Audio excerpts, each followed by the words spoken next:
आइए आइए सभी आइए, मिठाइयाँ लीजिए, खिलौने लीजिए, आइए आइए। बच्चों खिलौने लोगे? आओ। अरे भाई, किस बात का उत्सव मना रहे हो? बंधु, मेरे पुत्र का जन्मदिन है। लो तुम भी मिठाई खाओ। धन्यवाद। लो लो सब लो, लो बच्चों, आओ आओ आओ, खिलौने लेंगे, खिलौने।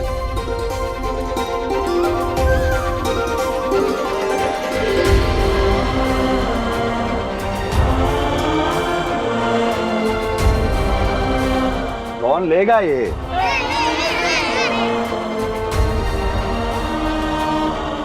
लगता है इन्हें अपने बच्चे से अधिक स्नेह है, तभी तो बिना मूल्य के मिठाइयाँ और खिलौने बांट रहे हैं।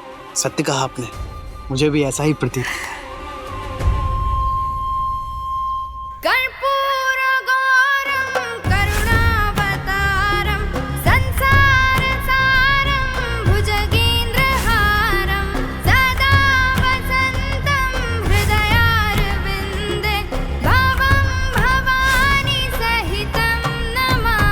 जब उद्देश्य पुकारेगा तब कार्तिकेय इसी प्रेम भाव से तुम्हें भी स्वयं के हाथों से भोजन कराऊंगा मैं।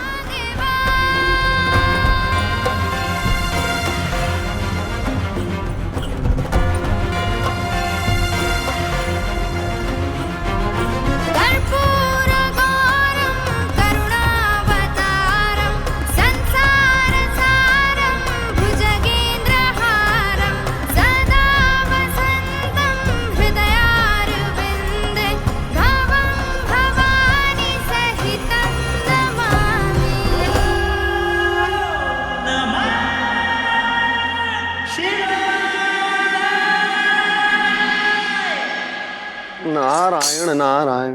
प्रभु, हर वर्ष आज के दिन महादेव किसी ना किसी प्रकार कार्तिकेय का जन्मदिन मनाते ही मनाते हैं, परंतु उससे मिलने नहीं जाते। ये कैसी लीला है प्रभु कि देवी पार्वती तो पिछले 12 वर्षों में कार्तिकेय से मिलती रही, परंतु महादेव कभी नहीं गए। इस लीला का भेद तो हम भी नहीं समझ पाए। जो सत्य है वो शिव है। सत्य यदि डाल भी दिया जाए तो वो असत्य नहीं बन जाता, किंतु हां, सत्य से थोड़ा कम अवश्य हो जाता है। कार्तिकेय जब देवी पार्वती से पूछते हैं कि उनका पिता कौन है, तो देवी पार्वती वो बात टाल देती। किंतु यदि कभी कार्तिकेय महादेव से पूछ बैठे कि उनका पिता कौन है, तो क्या होगा? क्योंकि महादेव वो प्रश्न टाल भी नहीं सकते और ये भी नहीं कह सकते कि उन्हें ज्ञात नहीं, क्योंकि महादेव से भला क्या छुपा है। इसलिए अपने पुत्र से इतना प्रेम करते हुए भी उनसे वर्षों दूर रहे, उनसे वर्षों दूर रहे, उनसे वर्षों दूर रहे। पुत्र वियोग की पीड़ा सहते रहे। उचित कहा आपने प्रभु। महादेव होने का सबसे बड़ा मूल्य यही तो है कि हर स्थिति में, हर रूप में पूर्ण रहें, सत्य रहें।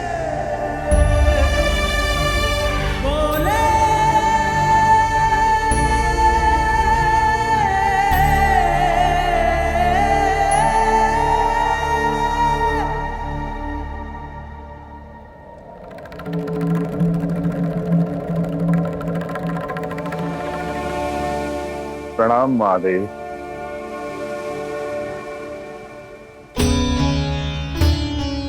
लीजिए महादेव।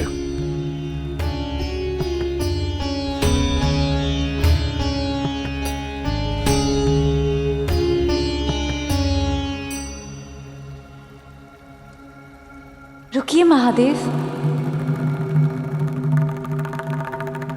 महादेव,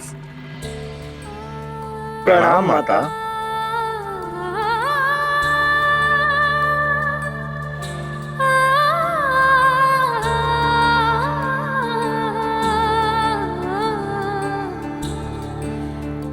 गई देविया? अपने पुत्र के साथ इतना समय व्यतीत करके प्रसन्न तो है ना? इतनी प्रसन्न हूँ महादेव कि बता नहीं सकती। जानते हैं, हमारा पुत्र इतना बड़ा हो गया है और उसके मुख पर इतना तेज है। आपसे बहुत प्रेम करता है, बहुत सम्मान करता है आपका। जाओ कह दो अपने स्वामी तारकासुर से मेरे आराध्य महादेव का कांवर रखवाने का दुस्साहस आज के पश्चात ना करे। और जानते हैं, अत्यंत शक्तिशाली भी है। आज तो उसने शंखचूर को अपने बांध से बंदी बना लिया।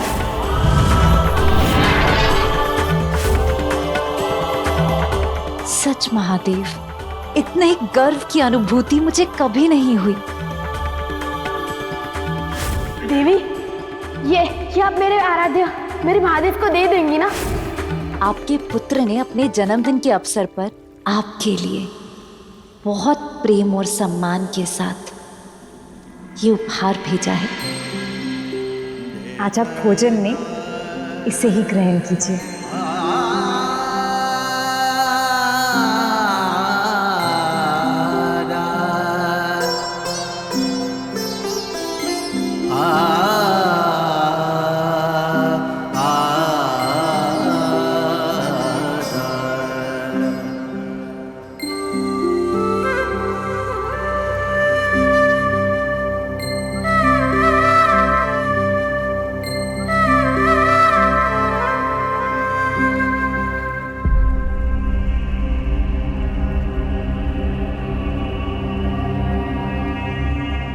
देवी, आप इन्हें रख दीजिए, मैं बाद में खा लूंगा।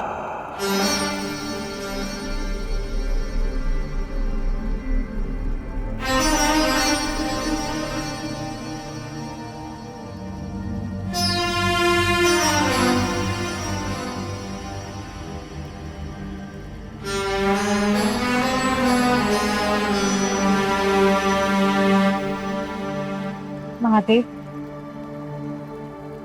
आपके 12 वर्ष के पुत्र ने इतने प्रेम और सम्मान के साथ आपके लिए भोग भेजा था और आप महादेव होकर, इस संसार के पालन करता होकर,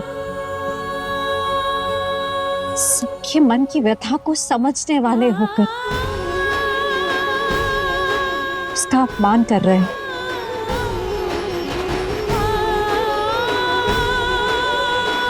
ठीक है, आपको नहीं खाना, मत खाइए। क्षमा कीजिए महादेव,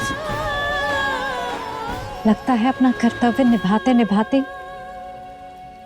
आप पुत्र प्रेम से विमुख हो गए। क्या कदाचित अपने पुत्र से प्रेम ही नहीं करती, अपने पुत्र से प्रेम ही नहीं करती, अपने पुत्र से प्रेम ही नहीं करती।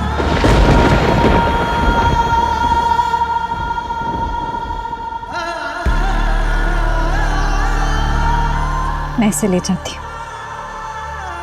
रुकिए देवी, कार्तिकेय ने यह भोग अपने पिता के लिए नहीं, अपने आराध्य के लिए भेजा है। नंदी और अन्य सभी शिवगण मुझे अपना आराध्य ही तो मानते हैं।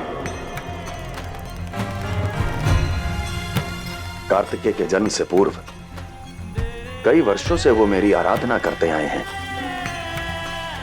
आप ही बताइए, क्या मैं उनकी इस श्रद्धा का अपमान कर सकता हूं? बताइए देवी।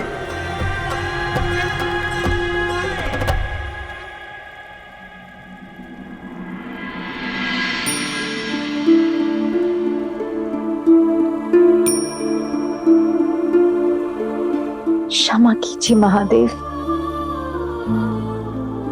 मैं समझ नहीं पाई।